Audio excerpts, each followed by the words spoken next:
Assalamualaikum warahmatullahi wabarakatuh. Perkenalkan kami dari kelompok 2. Sini kami bertiga, yaitu ada saya sendiri, Sulaiman Wahid, kemudian ada Mas Hardian Restu, kemudian ada Mas Rahmat Awaluddin Riza. Next.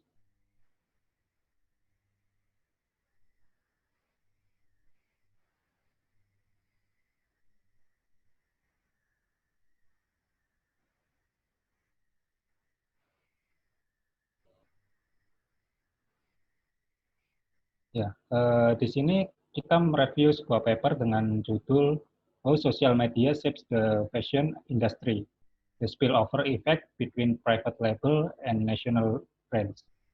Nah, di sini kita mengambil jurnal yang Q1 rankingnya, di mana di situ H-indeksnya yaitu 114. Oke, next.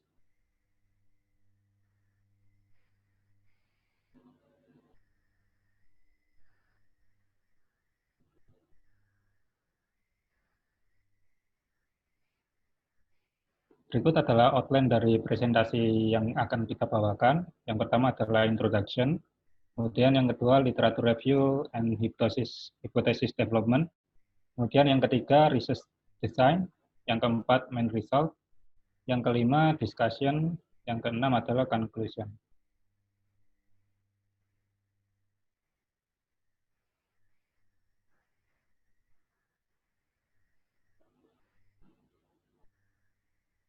Nah, yang pertama ini adalah introduction, di mana di introduction ini adalah latar belakang dari riset ini dibuat. Di mana yang pertama adalah penggunaan sosial media sebagai sarana penjualan kini telah mengubah cara penjualan dan pemasaran produk-produk fashion. Sehingga produk-produk ini dijual lebih kreatif lagi. Nah, sehingga mengakibatkan banyak sekali produsen atau perancang fashion yang berskala small medium enterprise, mereka berlomba membuat brand mereka sendiri atau yang dinamakan dengan private label. Dengan memanfaatkan kesempatan sosial media sebagai outlet atau sebagai sarana untuk berjualan, di sini memberikan dampak positif pada private label untuk mudah dikenal dan mendapatkan channel. Next.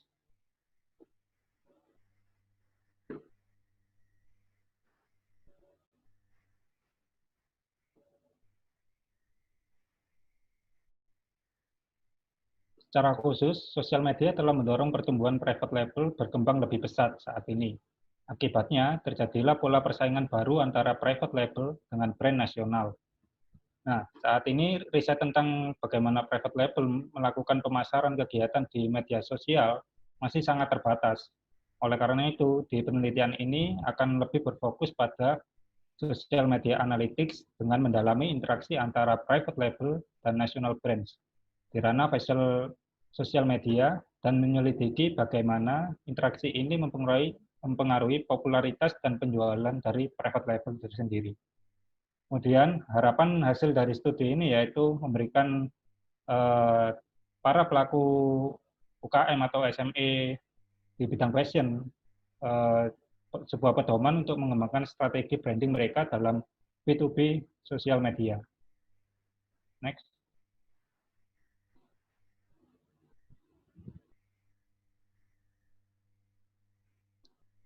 Nah, sekarang masuk ke literature review and hypothesis development. Nah, yang pertama ini akan dibahas tentang B2B branding in social media. Branding B2B dapat dipahami sebagai membangun identitas dalam suatu industri pasar untuk menarik investasi keuangan dari berbagai stakeholder. Untuk membuat identitas ini, branding strategi B2B berfokus pada menciptakan kredibilitas merek serta meningkatkan kepercayaan pembeli. Salah satu cara yang hemat bagi para pelaku UKM yang mengembangkan private label yaitu mengimplementasikan strategi branding B2B dengan sosial media. Nah, dalam penelitian ini dilakukan analisis konten fashion di media sosial untuk memahami bagaimana private label mempengaruhi para stakeholder melalui mereka melakukan penjualan di sosial media. Next.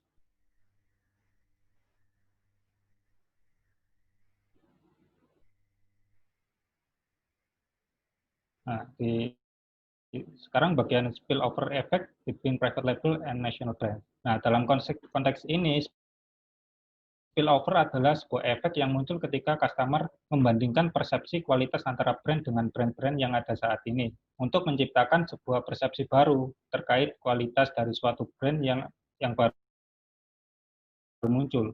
Salah satu cara untuk mengamati spillover ini yaitu dengan mempelajari pengaruh berbagai jenis posting yang memengaruhi keputusan konsumen. Kemudian mengevaluasi dampak dari berbagai post itu akan memperjelas spillover fashion di bidang media sosial. Oleh karena itu, dalam penelitian ini akan memeriksa apakah dan bagaimana berbagai jenis posting akan mempengaruhi popularitas post dan dengan demikian dapat mempengaruhi keputusan dari pembeli. Next.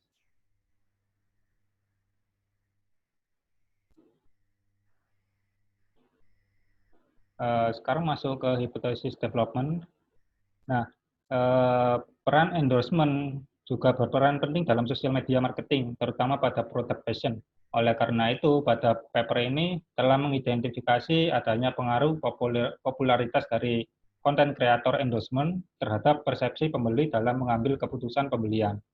Nah, hipotesis yang pertama yaitu popularitas konten kreator secara positif berhubungan dengan meningkatnya popularitas produk yang diposting.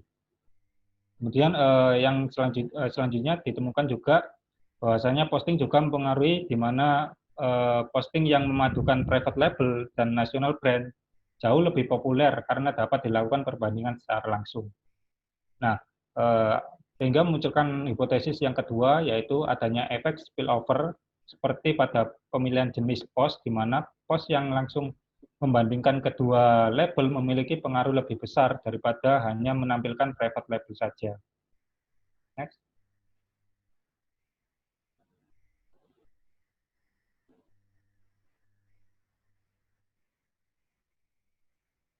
Nah, terakhir teridentifikasi bahwasanya tipe posting juga memiliki hubungan antara popularitas posting dengan kebiasaan pemilihan oleh stakeholder, di mana kehadiran national brand di sebuah posting meningkatkan efektivitas popularitas posting dan pengaruh popularitas terhadap keputusan pembelian.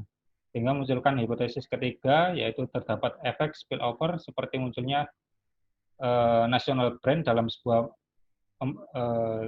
posting mempengaruhi secara positif hubungan antara popularitas posting dengan keputusan pembelian stakeholder terhadap private label. Nah, untuk selanjutnya akan dibahas oleh Mas Ardian.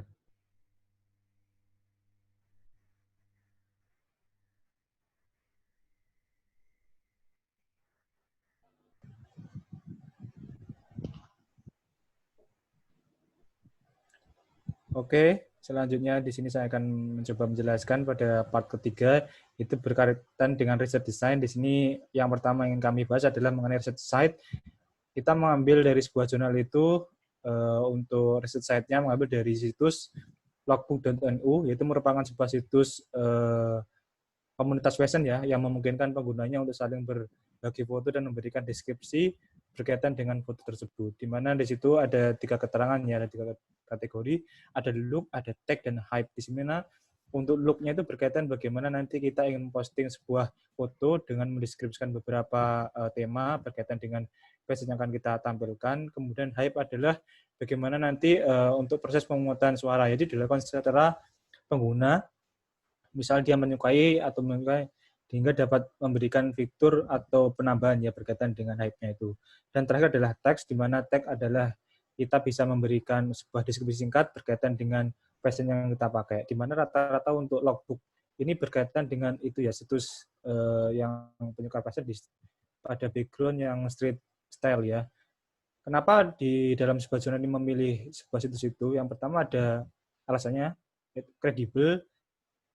Kredibel ini didukung oleh 2 itu ya fakta ya. Pertama dari majalah Ellen, di mana sebuah majalah dari Prancis ya yang terkenal, yang membahas atau sering membahas berkaitan dengan kecantikan wanita, baik fashion, kemudian kesehatan dan hiburan. Kemudian ada newspaper ya, ada CC Go Tribune, kemudian di situ membahas berkaitan dengan kabar harian berkaitan dengan kabar-kabar berita yang sering dilihat atau sering disaksikan. Kemudian yang kedua adalah kelasnya adalah B2B platform, di mana ini saling memberikan keamanan sendiri ya bagi pihak stakeholder. Di sini ada beberapa contoh stakeholder, bisa seperti buyer, kemudian ada desainer, ada blogger, ada investor, dan lain sebagainya. Dan terakhir adalah social media environment, di mana ada hubungan ya yang saling keterkaitan antara customer, sehingga tercipta sebuah customer relationship management, dan sangat membantu untuk private label untuk memasarkan produknya. Di sebelah kanan adalah contoh dari situs logbook.nu, ya ada beberapa contoh berkaitan dengan fashion yang ada di beberapa tempat. Next.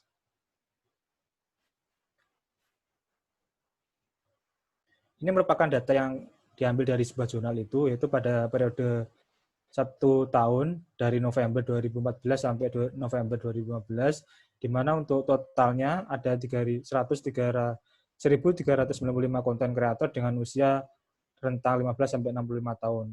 Dengan total untuk konten kreator ada 40 negara. Kemudian yang paling besar itu adalah sebagai blogger, sekitar 38,78%. Kemudian ada di private label itu ada 3 kategori yang dicantumkan. Yang pertama ada desainer, ada stylist, dan owner. Di mana untuk private label ini lebih dikedepankan untuk konten kreator, yaitu untuk ukuran yang paling besar adalah desainer sekitar 6,2%. Kemudian dari 3 kategori itu diambil rata-rata muncul 166 private label dengan tag 828 post, kemudian untuk usianya sekitar 18 sampai 35 tahun. Sedangkan pada national brand diambil dari sebuah datasheet ya, yaitu dari Room 214, di mana ditemukan 26 national brand dengan 246 tag dan 163 post. Di mana untuk ini kita mengambil ada 3 kategori, ada comment, receive, ada fan, dan following. Kalau comment adalah komentar yang berkesan baik, kemudian fan berkaitan dengan follower, dan following adalah kita mengikuti. Next. Ini merupakan sebuah model yang diterapkan di jurnal ini, yaitu ada 2 model. Yang pertama untuk hipotesa 1 dan 2 mengambil OLS ya, ordinary least square, dan terakhir adalah untuk hipotesa 3 mengambil profit dan logit model, di mana untuk kedua ini merupakan sebuah analisis time series ya, itu merupakan peramalan atau prediksi di masa yang akan datang. Dengan penentuan untuk bootstrap ya, itu sekitar 1000 time bootstrap, di mana untuk keterangan bootstrap ini lebih mengarah pada sebuah parameter ya, di mana untuk pengambilan sampel setelah resampling. Jadi di sini ada beberapa kategori yang diambil, ada seperti hype, love, comment, kemudian berkaitan dengan user pop itu ada comment, ada fan, follower, dan type itu tergantung dari jenisnya. Ada designer label itu kita beri nilai 1, sedangkan untuk yang designer label dan national brand kita beri nilai 0. Ini selanjutnya adalah analisis yang berkaitan dengan pembagian tadi ya, dari total sampel yang diambil sekitar 1.395, ditemukan nilai min rata-rata itu pada fan yaitu sekitar 3.992,54. Kemudian di bawahnya berkaitan dengan private label ditemukan untuk fan-nya, untuk min-nya itu sekitar 5.012,88. Sedangkan di bagian terakhir itu berkaitan dengan tag-nya ya, di mana dalam 828 post tag itu ditemukan 18 different private label, yaitu untuk kategori designer brand. Sedangkan ada klasifikasi di sebelah kanan, itu merupakan sebuah contoh brand dengan top brand 50 ya. Ada count-nya tadi 26 national brand, sedangkan private designer di sini ada 18 private label. Seperti kayak Band The Art, kemudian ada A4Man, Milan, dan sebagainya. Next.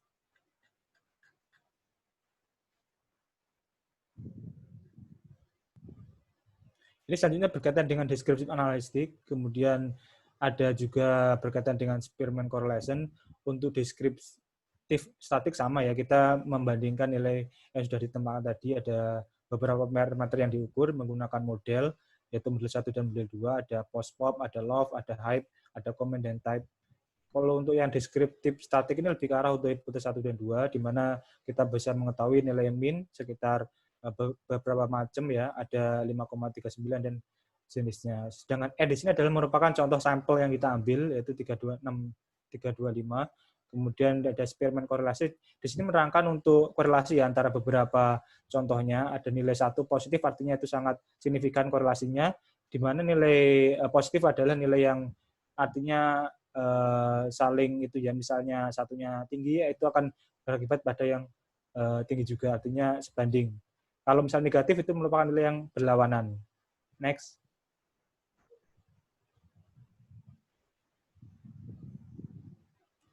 Selanjutnya merupakan sebuah main result yang ketiga ya, berkaitan dengan hipotesa yang ketiga, yaitu apakah pembeli jadi membeli atau tidak. Ini menggunakan ada probit model dan logit model, ya, di mana ditemukan hubungan yang sangat signifikan antara post pop dengan type, di mana di sini dalam artian adalah purchase ya, jadi beli atau tidak.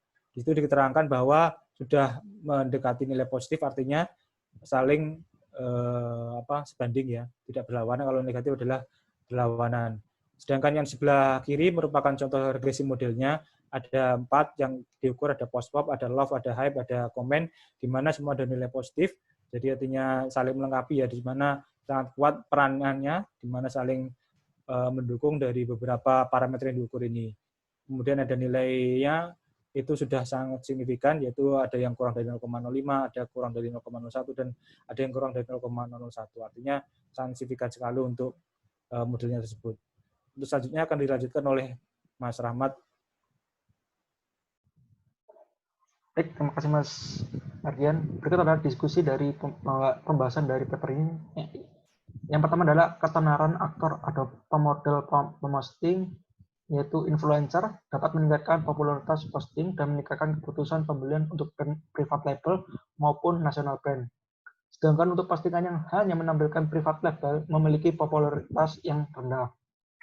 Salah satu cara efektif untuk mempromosikan private label adalah bekerja sama dengan konten kreator yang populer sehingga meningkatkan relasi. Sedangkan untuk mempromosikan produk private label diperlukan penambahan produk national brand pada postingan mereka. Ini adalah konklusi dari apa yang kita resum dari paper ini. Yang pertama, creativity. Itu sebagai tempat mengekspresikan fashion model terkini. Yang kedua adalah bisnis sebagai media perantara antara produsen dengan investor di bidang industri fashion. Yang ketiga adalah renew sebagai tempat inovasi bagi para desainer. Yang keempat adalah tools sebagai media sosial untuk tempat pengenalan terhadap produk baru dari private label maupun national brand. Yang kelima, yang terakhir adalah bisnis untuk meningkatkan nilai ekonomi bagi UKM atau small medium enterprise di bidang industri fashion. Konklusi yang kita dapat yaitu yang pertama adalah di dalam studi ini membahas tentang interaksi antara private label dan national brand. Sedangkan untuk media sosial dapat mempengaruhi popularitas suatu private label independen dan meningkatkan pembelian. Dalam analisa strategi pemasaran industri paper ini, dengan adanya private label dan brand nasional dalam satu postingan di media sosial menceritakan dua manfaat yang berbeda atau spillover yang sudah dijelaskan oleh sebelumnya. Yang pertama adalah meningkatkan popularitas posting terhadap private label. Yang kedua adalah meningkatkan efek popularitas posting pada penjualan produk private label. Selain itu, media sosial, produsen, dan perancang busana memiliki peran dalam meningkatkan popularitas brand dan penjualan. Untuk harapan penelitian selanjutnya, yaitu penelitian ini hanya berfokus pada efek spillover dua jenis merek, yaitu private label dan national brand. Untuk kedepannya, diharapkan untuk peneliti selanjutnya yaitu mempertimbangkan persaingan dan interaksi antara brand dan faktor pengaruh terhadap keputusan pembelian konsumen seperti gaya, warna, model dari suatu brand itu sendiri. Sebelum mengakhiri, ini adalah suatu contoh penerapan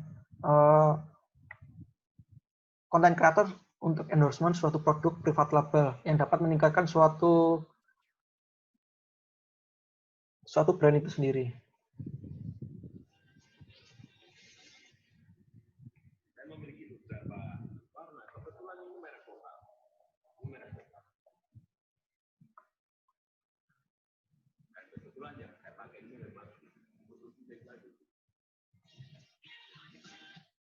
Ya, kita tahu sendiri Pak Jokowi adalah influencer dan seorang orang yang terkenal di Indonesia. Nah, beliau ini telah mengendorse suatu private label yaitu Sneakerna Project. Nah, setelah di-endorse oleh Bapak Jokowi, brand tersebut langsung terkenal di kalangan para pecinta sneakers. Nah, sekian presentasi dari kami, kurang lebihnya kami mohon maaf. Assalamualaikum warahmatullahi wabarakatuh.